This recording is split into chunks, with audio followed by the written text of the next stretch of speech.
বিষয়গুলো আপনাদের টিকায় আসে, টিকাতে এই বিষয়গুলো বেশি আমাদের ব্যবহার হবে আর কি। হোয়াট ইজ রিস্ক স্ক্যানিং এবং emerging risk in a bank. একটি ব্যাংকে ইমার্জিং রিস্ক স্ক্যানিং এবং ইমার্জিং রিস্ক কি, সেটা আমাদের টিকায় সাধারণত আসে এই ধরনের। এটা হচ্ছে একটি ব্যাংকের ঝুঁকি স্ক্যানিং এবং উদীয়মান ঝুঁকি কি। তাহলে একটি ব্যাংকের ঝুঁকি স্ক্যানিং এবং উদীয়মান ঝুঁকি কি। ঝুঁকি স্ক্যানিং যেটা, রিস্ক স্ক্যানিং যেটা, সেটা হচ্ছে ঝুঁকি স্ক্যানিং হলো এমন একটি প্রক্রিয়া যেখানে একটি ব্যাংক সম্ভাব্য ঝুঁকিগুলি চিহ্নিত করে, মূল্যায়ন করে এবং নিরীক্ষা করে, যা তার কার্যক্রম, অর্থ এবং খ্যাতিকে প্রভাবিত করে। এই প্রক্রিয়ার অভ্যন্তরীণ এবং বাহ্যিক কারণগুলি বিশ্লেষণ করা জড়িত, যা ব্যাংকের জন্য ঝুঁকি তৈরি করতে পারে, যেমন অর্থনৈতিক অবস্থা, শিল্প প্রবণতা, প্রবিধান পরিবর্তন এবং উদীয়মান ঝুঁকি। তাহলে ঝুঁকি স্ক্যানিংটা হচ্ছে কি, যে সম্ভাব্য ঝুঁকিগুলি চিহ্নিত করে।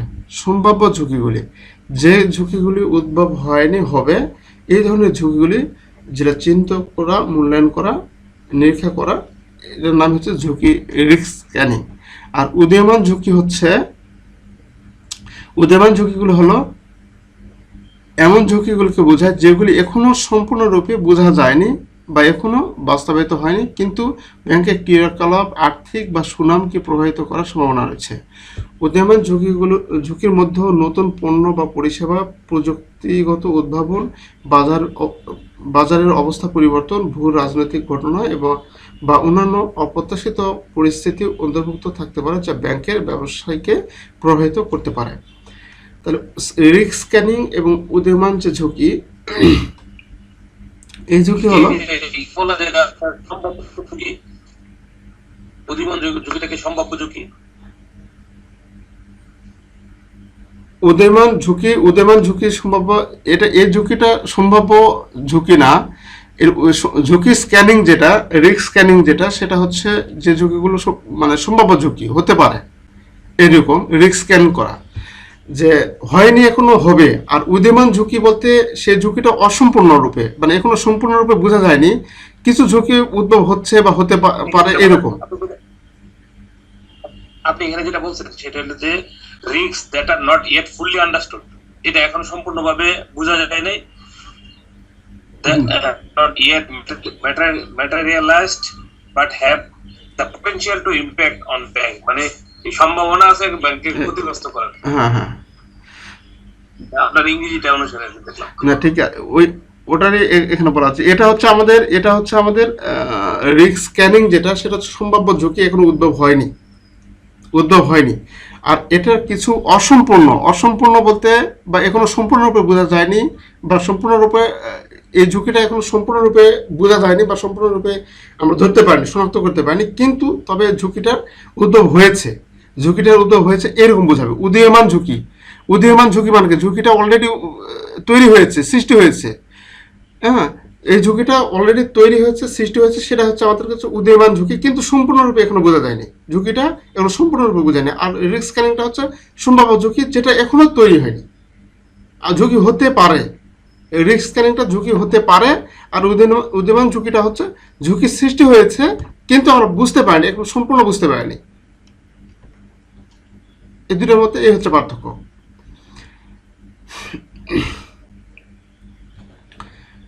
তো আচ্ছা, উদীয়মান ঝুঁকিগুলোর মধ্যে, আচ্ছা এটা বললাম। তো ব্যাংকিং শিল্পে উদীয়মান ঝুঁকিগুলোর মধ্যে সাইবার নিরাপত্তা হুমকি, জলবায়ু পরিবর্তনের ঝুঁকি, অপারেশনাল ঝুঁকি, প্রবিধান ঝুঁকি, সুনামগত ঝুঁকি অন্তর্ভুক্ত থাকতে পারে।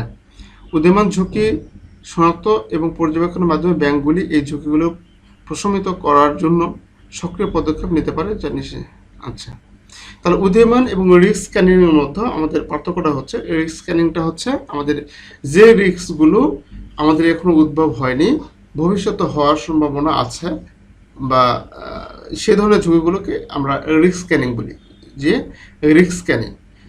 আচ্ছা, আর ইমার্জিং স্ক্যানটা হচ্ছে কি, ইমার্জিং রিস্কটা হচ্ছে কি, যে উদীয়মান ঝুঁকি, যে উদীয়মান, যেমন আপনাদের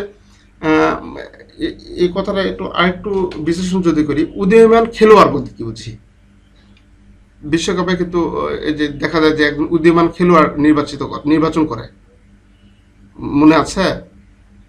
ফুটবল বিশ্বকাপ যে হয়, উদীয়মান খেলোয়াড়, তার মানে খেলতেছে, ভবিষ্যতে কিন্তু ভালো খেলবে, তাই না? উদীয়মান খেলোয়াড় কিন্তু এরকম, তার মানে ও প্রকাশ পেয়েছে, ও খেলোয়াড়, ভালো খেলোয়াড়, তবে ভবিষ্যতে আরো ভালো খেলবে কিনা এটা কিন্তু আমরা সঠিকভাবে বলতে পারছি না, তবে ভালো খেলবে। এই বিষয়টা একটু এখানে নিয়ে আসেন, মাথায় নিয়ে আসেন যে উদীয়মান ঝুঁকি সৃষ্টি হয়েছে, কিছু হলেও তৈরি হয়েছে, ধরতে পেরেছি আমরা, যেটা ভবিষ্যতে আমরা ব্যাংকের ক্রিয়াকলাপের উপর যেটা প্রভাবিত করার সম্ভাবনা আছে। অর্থাৎ উদীয়মান ঝুঁকিটা হচ্ছে ঝুঁকি তৈরি হয়েছে বা সৃষ্টি হয়েছে, যেটা এখনো সম্পূর্ণরূপে আমরা বুঝতে পারিনি, এইরকম বিষয়।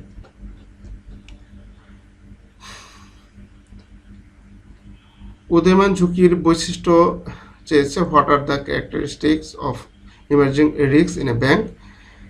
তো উদীয়মান ঝুঁকির বৈশিষ্ট্য কি, এই জিনিসটা এখন এটা পড়লে আপনারা আরও একটু বুঝতে পারবেন সহজে, যে একটি ব্যাংকে ঝুঁকিগুলোকে সম্ভাব্য, একটি ব্যাংকে উদীয়মান ঝুঁকির বৈশিষ্ট্যগুলো কী কী? একটি ব্যাংকে উদীয়মান ঝুঁকি সম্ভাব্য হুমকি বা চ্যালেঞ্জগুলিকে বোঝায় যেগুলি সম্পূর্ণরূপে চিহ্নিত বা স্বীকৃত হয়নি এবং আর্থিক প্রতিষ্ঠানের ক্রিয়াকলাপ, খ্যাতি এবং আর্থিক কর্মক্ষমতাকে প্রভাবিত করার সম্ভাবনা রয়েছে।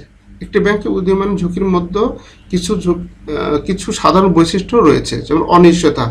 উদীয়মান ঝুঁকিগুলোর অনিশ্চয়তা দ্বারা চিহ্নিত করা হয়, যা সম্ভাব্য প্রস্তাব এবং ফলাফলের পূর্বাভাস দেওয়া কঠিন করে তোলে। তার অনিশ্চয়তা, দ্রুত পরিবর্তন, জটিলতা, আন্তঃসংযুক্ততা, প্রযুক্তি চালিত বিশ্বায়ন। এখানে যে এরকম এক লাইন করে দেওয়া আছে, এরকম করে দেওয়ার চেষ্টা করবেন আর কি, কারণ এই এক লাইন 9 ফন্টে লেখা, এটা যখন আপনি লিখবেন এটাই আপনার 3 লাইন হয়ে যাবে। প্রবিধান, অনিশ্চয়তা, সম্মানজনক প্রভাব, ডেটা চালিত, ক্রস ফাংশনাল, এইগুলো হচ্ছে উদীয়মান ঝুঁকির বৈশিষ্ট্য। এই বৈশিষ্ট্যগুলো একটু পড়ে নেবেন। যদিও যে কোনো যে সাবজেক্টটি সহজ হোক না কেন, সাবজেক্ট যতই সহজ হোক না কেন, সেই সাবজেক্ট পরীক্ষা হলে গিয়ে আমাদের কাছে একটু কঠিন লাগে। সবচেয়ে বড় কথা পড়তে তো হয় এবং লিখতে হয়। এই বয়সে এসে এত কিছু লেখা মানে একটু বিরাট একটু কষ্টের ব্যাপার, এত দ্রুত হাত চালা।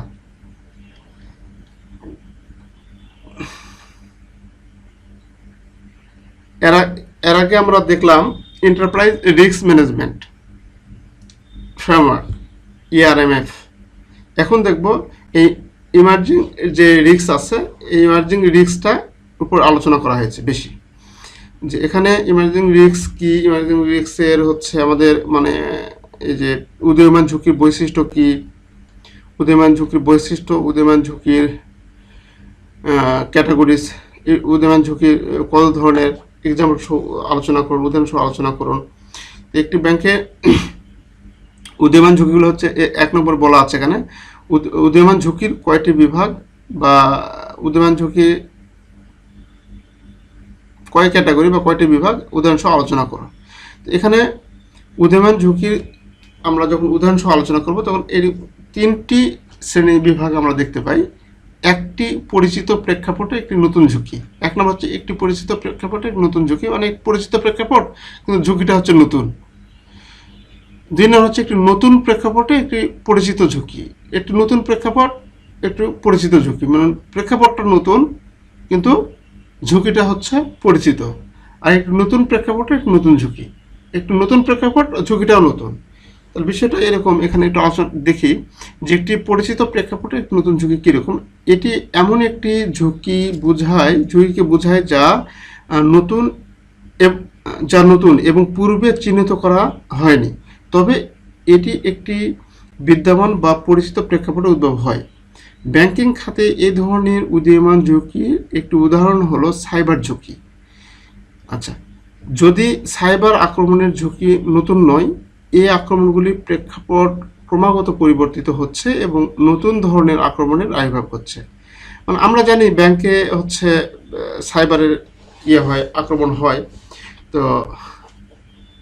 এটা কিন্তু আমরা জানি, কিন্তু এখন একটা ব্যাংকে এই ব্যাংকে সাইবারের আক্রমণ তো প্রতিনিয়ত পরিবর্তন হচ্ছে, সে কথা এখানে বলা আছে যে এখানে যদিও সাইবার আক্রমণ হচ্ছে আমরা পূর্বে থেকে পরিচিত, কিন্তু এখানে প্রেক্ষাপট, ধরুন এটা হচ্ছে আমাদের একটা পরিচিত, আমাদের আমি যে ব্রাঞ্চে কাজ করি সেই ব্রাঞ্চ, ধরুন এটা আমাদের একটা পরিচিত প্রেক্ষাপট।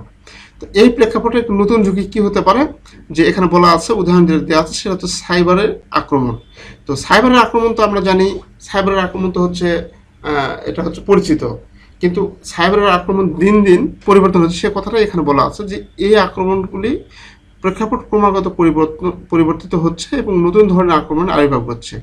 এই যে নতুন ঝুঁকি, অর্থাৎ এই পরিচিত প্রেক্ষাপটে, এই পরিচিত আপনার যে প্রেক্ষাপটটা, যে স্থানটা, পরিচিত স্থানে নতুন ঝুঁকি যেটা আসতেছে, সেটাই সে কথা বলা আছে যে একটি পরিচিত প্রেক্ষাপটে একটি নতুন ঝুঁকি, একটি নতুন প্রেক্ষাপটে, সম্পূর্ণ একটি নতুন প্রেক্ষাপটে একটি পরিচিত ঝুঁকি, নতুন প্রেক্ষাপটে পরিচিত ঝুঁকি।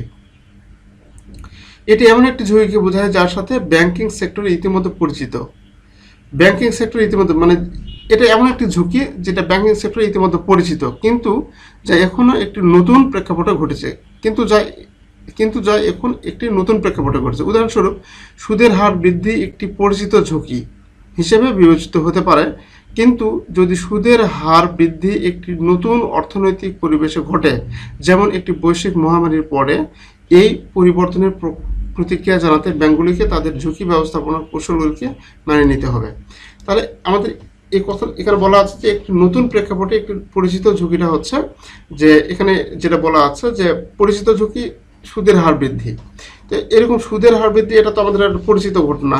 তো এই ঘটনাটা আমাদের একটা নতুন কোনো একটা প্রেক্ষাপটে ঘটতে পারে, সেটা একটি নতুন প্রেক্ষাপটে নতুন ঝুঁকি, নতুন প্রেক্ষাপটে পরিবেশটাও নতুন এবং সেখানে ঝুঁকিটাও হচ্ছে নতুন। ব্যাংকিং খাতে এই ধরনের উদীয়মান ঝুঁকির একটি উদাহরণ হলো আর্থিক প্রযুক্তি, ফিনটেক এবং অন্যান্য উদ্ভাবনী ব্যবসায়িক মডেলগুলি থেকে প্রচলিত ব্যাংকিং মডেলগুলির সম্ভাব্য ব্যাঘাত। তো ফিনটেকের ব্যাপারে তো আমরা জানি, ইতিমধ্যে ফিনটেক প্রযুক্তির সম্বন্ধে আমরা জানি। তো এখানে সেই উদাহরণটা দেওয়া আছে যে একটি নতুন প্রেক্ষাপটে নতুন ঝুঁকি।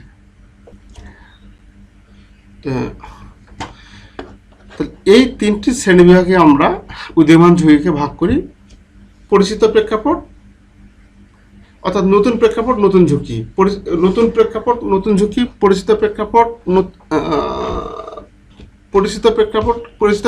নতুন ঝুঁকি, একটি নতুন প্রেক্ষাপটে একটি পরিচিত ঝুঁকি, একটি নতুন প্রেক্ষাপটে নতুন ঝুঁকি, এরকম।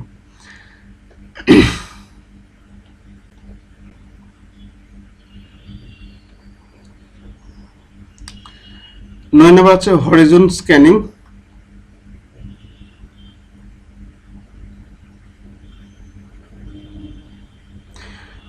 হরাইজন স্ক্যানিং, তো এখানে এর আগে যে স্ক্যানিং দেখলাম রিস্ক স্ক্যানিং মূলত যেটা, সেটা এই যে এই হরাইজন স্ক্যানিং, যে একটি ব্যাংকের যে ঝুঁকিগুলো আছে সে উদ্ভূত হতে পারে, হয়নি। ইমার্জিং ঝুঁকি, মানে এখানে এই যে এর আগে যেটা দেখলাম ইমার্জিং রিস্ক, উদীয়মান ঝুঁকিটা হচ্ছে আমাদের উদীয়মান ঝুঁকিটা হচ্ছে যে ঝুঁকি কিছু ঘটেছে, উদ্ভব হয়েছে, যেটা এখনো সম্পূর্ণরূপে বোঝা যায়নি, সেটা হচ্ছে উদীয়মান ঝুঁকি। আর এই রিস্ক স্ক্যানিং ওটা পরিবর্তে হরিজন যে স্ক্যানিং যেটা বলা আছে, এটা বেশি গুরুত্বপূর্ণ রিস্ক স্ক্যানিং থেকে। মানে দুটি একই অর্থে ব্যবহৃত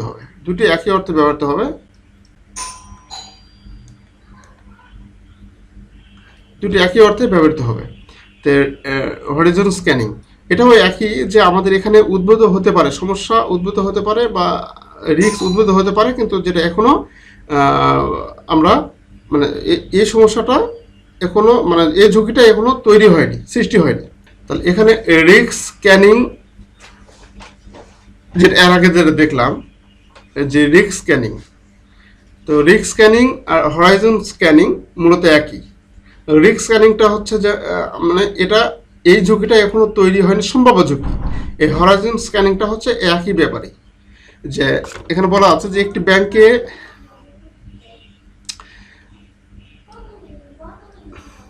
ব্যাংকে ঝুঁকির জন্য হরাইজন স্ক্যানিং ভবিষ্যতে উদ্ভব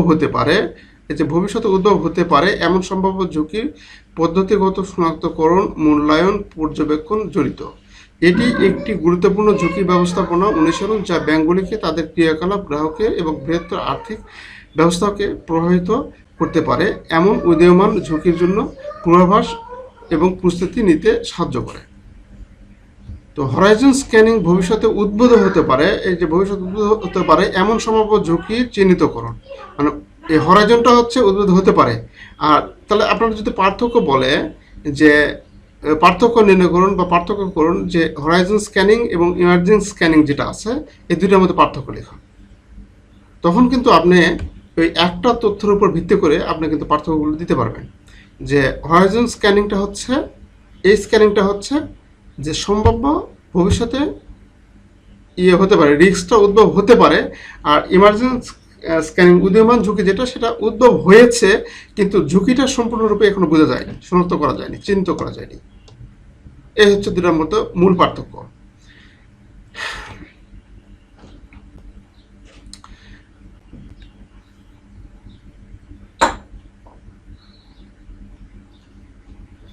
Discuss function of horizon scanning for risks in banking sector. Banking sector horizon scanning এর ফাংশন কার্যাবলী আলোচনা করো।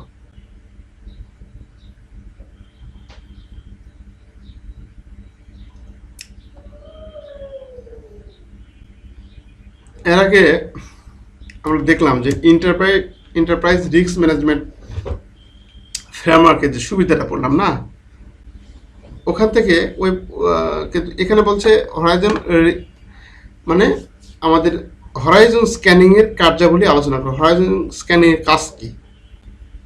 ঝুঁকি চিহ্নিত করা, ঝুঁকি মূল্যায়ন করা, এই জিনিসগুলো যেটা, ওই পয়েন্টগুলোই আমরা এখানে অ্যাড করতে পারবো। প্রশ্ন কিন্তু সব প্রশ্নের অ্যান্সারগুলো মূলত মানে সবগুলাই কাছাকাছি, প্রশ্নের অ্যান্সারগুলো কিন্তু সবগুলাই কাছাকাছি। এখানে কিন্তু পয়েন্টগুলো নতুন এবং উদীয়মান ঝুঁকিগুলো চিহ্নিতকরণ, চিহ্নিতকরণ, প্রবিধান পরিবর্তন চিহ্নিত, ভূ রাজনৈতিক ঝুঁকি নিরীক্ষণ, বাজার প্রবণতা শনাক্তকরণ, এর আগে কিন্তু এই পয়েন্টগুলোই পড়ে আসলাম।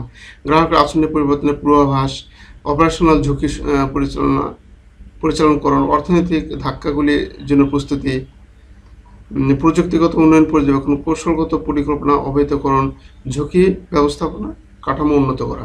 মানে একই পয়েন্ট কিন্তু দেখুন আমাদের বারবার বা প্রশ্নের পয়েন্ট দিচ্ছে ঠিকই, কিন্তু কথাটা আমাদের ঘুরিয়ে পেয়েছে একটু লিখতে হবে। মানে ভিতরে যে কথাটা লিখবো, এখানে যে এই কথাগুলো লিখবো, এই কথাগুলো আমাদের একটু মানে প্রাসঙ্গিক লিখতে হবে, মানে এর প্রসঙ্গে লিখতে হবে আর কি, যে প্রশ্নের প্রসঙ্গে লিখতে হবে।